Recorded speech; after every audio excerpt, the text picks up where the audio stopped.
हैं राजा परीक्षित से राजन, जब जब मेरे गोविंद का अवतार होता है ना, तब तब हमारे भोले बाबा गोविंद का दर्शन करने जाते हैं। आज भोले बाबा ने सोचा कि चलो मैं चलकर कन्हैया का दर्शन करता हूं। नंद बाबा के घर पहुंच गए।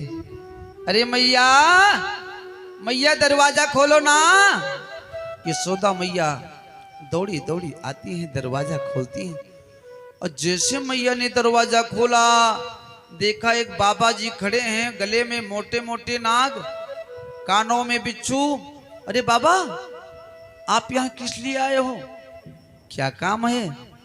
भोले बाबा ने कहा आपके तरफ जो लल्ला हुआ है ना, मुझे आपके लल्ला का दर्शन करना है। मैया ने कहा बाबा आपके गले में जो मोटे मोटे सर्प है ना, इनको मेरा लल्ला देख लेगा तो दाना पानी सब छोड़ देगा। भगवान शंकर कहते हैं सुनो, आपका लल्ला ये छोटे मोटे सर्प से नहीं डरता, वो तो 1000 फण वाले शेषनाग के ऊपर सोता है। मैया ने कहा चुप कर, कि बाबा बैरागी यहाँ पर आ गया है झूठ बोलने। मेरा लल्ला यदि कहीं चित्र में सर्प देख लेता है ना, तो भी वो सोता नहीं है, वो रोता ही रहता है। इसलिए मैं अपने लल्ला को आपके पास नहीं लाऊंगी। उसके अलावा जो कुछ आप चाहते हो मैं दान कर सकती हूँ।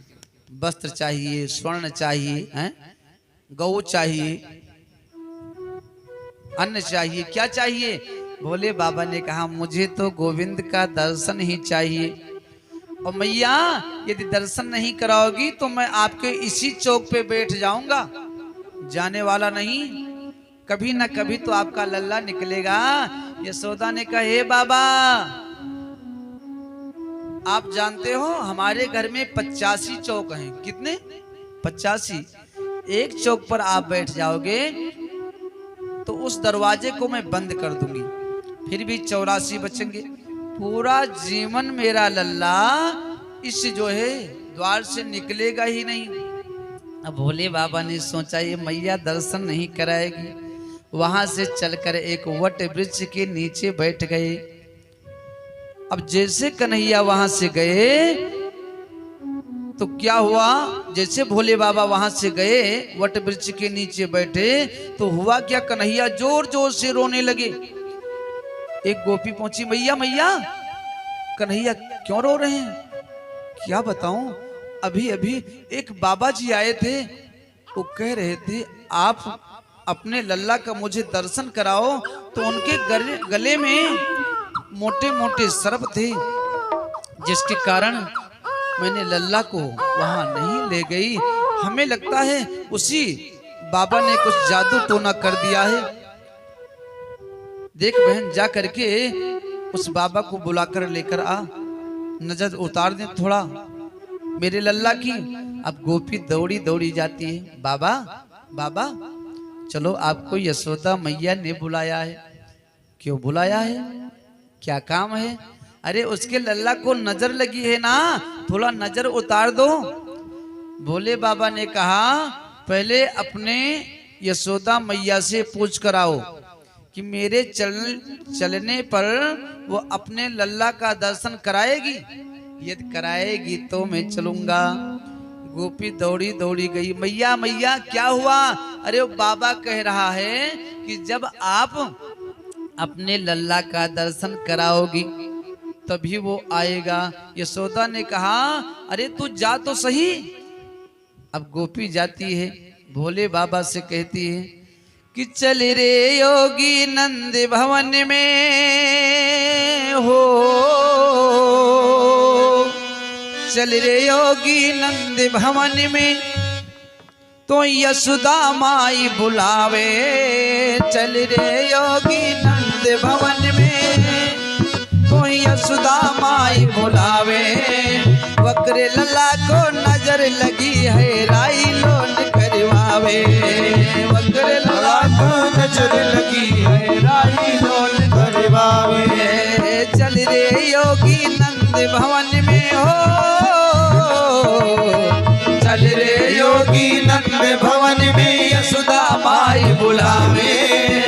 बकरे लला को नजर लगी है राई लोन करवावे। बकरे लला को नजर लगी है राई लोन करवावे।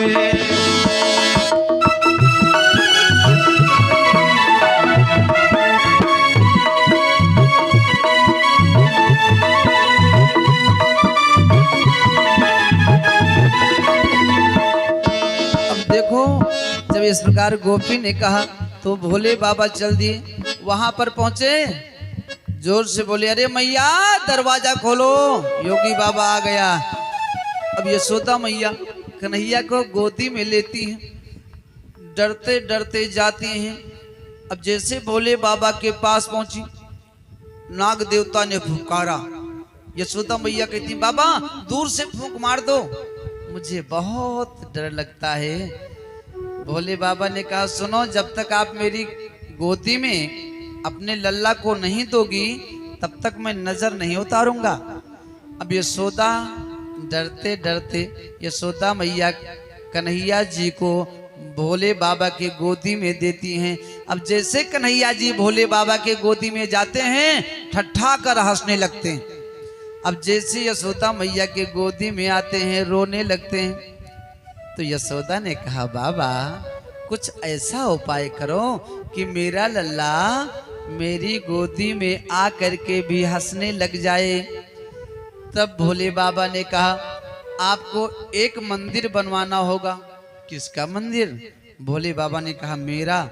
और मंदिर ऐसा बनना चाहिए आपके घर में कि जहां पर आपका लल्ला स्नान करे तो उसके स्नान का जल बहता हुआ मेरे सिर के ऊपर से निकले, तब आपका लल्ला आपके गोदी में हंसेगा। ऐसा करोगी? मैया ने कहा, हाँ। नंद बाबा को बुलाया गया, बाबा ने मंदिर बनवाया। जैसा भोले बाबा ने कहा था ठीक उसी प्रकार मंदिर बनी। फिर मैया ने कहा कि राहरे योगी नंद भवन में, राहरे योगी नंद भवन में ब्रज में बासो कीजय। राहरे योगी नंद भवन में ब्रज में बासो कीजय। जब जब मेरा लल्ला रोवे तब तब दर्शन दीजिए। जब जब मेरा लल्ला रोवे तब तब दर्शन दीजिए। जब जब मेरा लल्ला रोवे तब तब दर्शन दीजिए। जब जब मेरा लल्ला रोवे तब तब दर्शन दीजिए। मंदिर बन गया। अब योगी बाबा के रूप में भोले बाबा आए। और जब मंदिर नंद बाबा के घर में पड़ा तो एक नाम भोले बाबा का हो गया नंदेश्वर। बोल नंदेश्वर भगवान की जय। अब इधर सुखदेव जी कहते हैं, एक दिन वसुदेव ने सोचा कि मेरे दो पुत्र नंद बाबा के घर पर हैं, किसी का नामकरण नहीं हुआ, नामकरण भी होना जरूरी है। तो गर्गाचार्य जी को बुलाकर कहते हैं, सुनो गुरुदेव, आप नंद बाबा के घर पर जाओ, मेरे बच्चों का नामकरण कर दीजिए, लेकिन किसी को ये पता ना चले कि कन्हैया मेरा पुत्र है। गर्गाचार्य जी ने कहा, ठीक है। अब गर्गाचार्य जी चल दिए नंद बाबा के घर। नंद बाबा ने जैसे गर्गाचार्य जी को देखा, अरे महाराज जी प्रणाम, कहो आजकल कहाँ घूम रहे हो, क्या हो रहा है? गर्गाचार्य जी ने कहा, देखो हमारा तो काम है भागवत बांचना है, कुंडली बनाना, विवाह शादी कराना, करना। नंद बाबा ने कहा, ओहो, मुझे तो ध्यान ही नहीं रहा कि मेरे घर दो बालक हैं, नामकरण भी नहीं हुआ है। सुनो महाराज जी, आप मेरे बच्चों का नामकरण कर